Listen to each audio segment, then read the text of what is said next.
Hello दोस्तों, कैसे हैं आप लोग। एक बार जल्दी से आ जाइए, जुड़ जाइए। फिर मैं आज आप सभी लोगों के सामने एक बहुत अच्छी इंफॉर्मेटिव वीडियो लेकर आ गया हूं।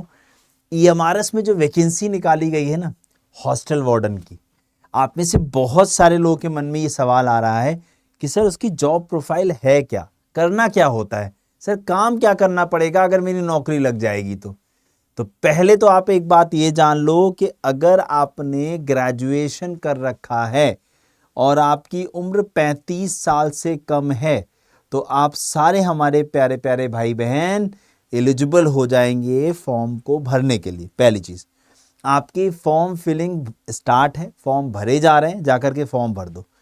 अब एक सवाल आया कि सर क्या करना होगा हॉस्टल वार्डन की पोस्ट पे अगर हम लोग ज्वाइन करेंगे, जॉब प्रोफाइल क्या होगी। तो मैं एक ऑफिशियल नोटिस ही ढूंढ के लाया हूं जो कि national education society for tribal students की बात करती है। उसने एक नोटिस दिया था जिसमें ये लिखा है साफ साफ। क्या लिखा है अगर आप लोग देख पा रहे हो, duties of hostel warden posted in Eklavya model residential school. यानी वो हॉस्टल वार्डन जो ईएमआरएस के थ्रू नौकरी करेंगे उनकी क्या क्या ड्यूटीज हैं, क्या क्या रिस्पॉन्सिबिलिटीज हैं, वो इसके अंदर बताया गया है बहुत अच्छे तरीके से। ठीक है ना। देखो आप सिंपल बोला गया, with reference to the above subject it is stated that as a part of ongoing step to step streamline operations and enhance the management of Eklavya Model Residential Schools EMRS, duties of hostel warden are formulated by NESTS। कि क्या करना होगा, मैं उस पर लेकर चलता हूं सीधे और बाकी बातें छोड़ देते हैं। तो ये देखो, सबसे पहला एक्सक्लूसिव ड्यूटीज क्या क्या है। Ensuring cleanliness and maintenance and upkeep of the dormitories, hostel warden shall ensure that. जैसे आपको क्या करना है, सब साफ सफाई का बहुत ध्यान देना है कि जैसे जो हॉस्टल है उस हॉस्टल में, चाहे वो गर्ल्स हॉस्टल हो चाहे वो बॉयज़ हॉस्टल हो, कि उसमें साफ सफाई बढ़िया है, बिल्कुल अच्छे से है, जिस तरीके की होनी चाहिए। बच्चे को किसी प्रकार की कोई बीमारी ना हो जाए, सफाई को मेंटेन करना है। ठीक है ना। उसके साथ साथ जितने भी बेड्स वगैरह हैं, जैसे मान लो डॉर्मेट्री है, बेड है, सबके बंकर टाइप के बेड होते हैं, 1-2 टाइप। तो जो सभी बच्चों के जो बेड्स हैं वो उसकी बेड शीट है या सारी चीज़ हाइजीन मेंटेन है या नहीं, क्लीनिनेस है या नहीं है, तो वो सारी चीज़ें डेली बेसिस पर चेक करना, उन्हें मेंटेन करना, ये आपकी ड्यूटी होगी। ठीक है ना। आई बात समझ में। ऐसे इसी में देखो, appropriate cleaning material are used by housekeeping staff in cleaning of toilet and washrooms। कि वॉशरूम है, टॉयलेट हो गया, ठीक है ना, डॉर्मेट्रीज, डस्टबिन जो हैं, ये सारी चीज़ें हैं या नहीं हैं।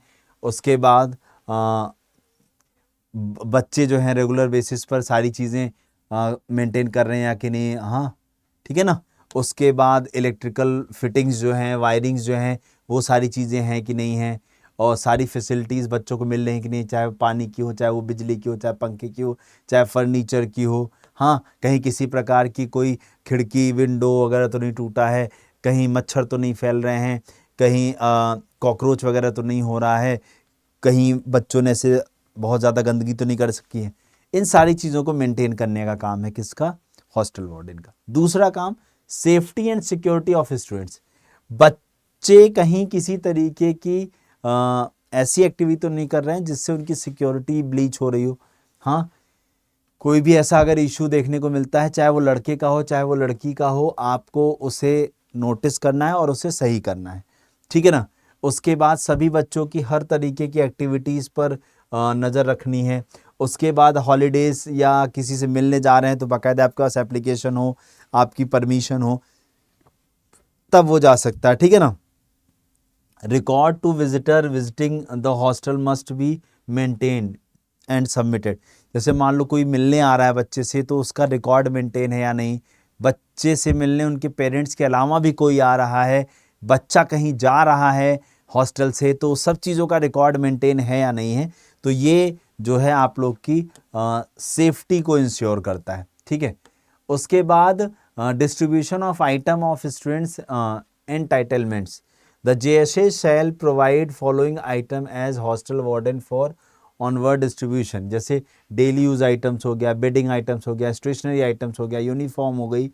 तो मतलब इसे प्रोवाइड कौन करता है, तो जूनियर सेक्रेटरीट असिस्टेंट। तो एक तरीके से JSA का भी एक काम आपको समझ में आ गया कि हॉस्टल वार्डन को उसके ज़रूरत की हर चीज़ मुहैया कराना, ठीक है ना। उसके बाद hostel warden shall distribute their items the items to students, जो भी है डायरी वगैरह ये सारी चीज़ें वो स्टूडेंट्स को डिस्ट्रीब्यूट करते हैं। डेली रूटीन, सभी बच्चों को डेली रूटीन मेंटेन करना, जैसे सुबह 5 बजे उठना है, फिर ब्रश करना है, फिर 6 बजे तक नहा लेना है, 7 बजे ब्रेकफास्ट पे आ जाना है, फिर उसके बाद 8 बजे से स्कूल शुरू हो जाएगा, फिर 1 बजे लंच होगा, फिर उसके बाद हॉस्टल जाना है आपको, फिर 4 बजे छुट्टी होगी, फिर 5 बजे प्ले एरिया होगा, गेम एरिया में आप आ जाओगे, ग्राउंड में आ जाओगे, रनिंग वगैरह होगी। तो ये सारी चीज़ें आप लोग को वहाँ पर डेली रूटीन में मेंटेन करना होगा। हाँ, लीव टू स्टूडेंट्स, हाँ, following aspects regarding leave to students are to be ensured by the hostel warden. अगर आप घर जा रहे हो, सपोज मान लो आप 10 दिन की छुट्टी पे जा रहे हो घर, दिवाली छुट्टी थी लेकिन आप 1-2 दिन बाद आओगे, तो उसकी परमिशन भी आपको हॉस्टल वार्डन से लेनी पड़ेगी। हॉस्टल वार्डन के थ्रू आपको परमिशन मिलेगी, अलाउ किया जाएगा कि हाँ आप जाइए और आप इतने दिन रह के आ सकते हैं, या जो भी चीज़ें हैं। कभी आप बीमार पड़ गए तो हॉस्टल वार्डन की रिस्पॉन्सिबिलिटी होती है फर्स्ट एड कराना, हाँ मेडिकल कराना, उसके बाद आपकी फैमिली को सबको इन्फॉर्म करना, इंश्योर करना कि आपके बेटे को कोई प्रॉब्लम नहीं है इस तरीके की, ठीक है ना।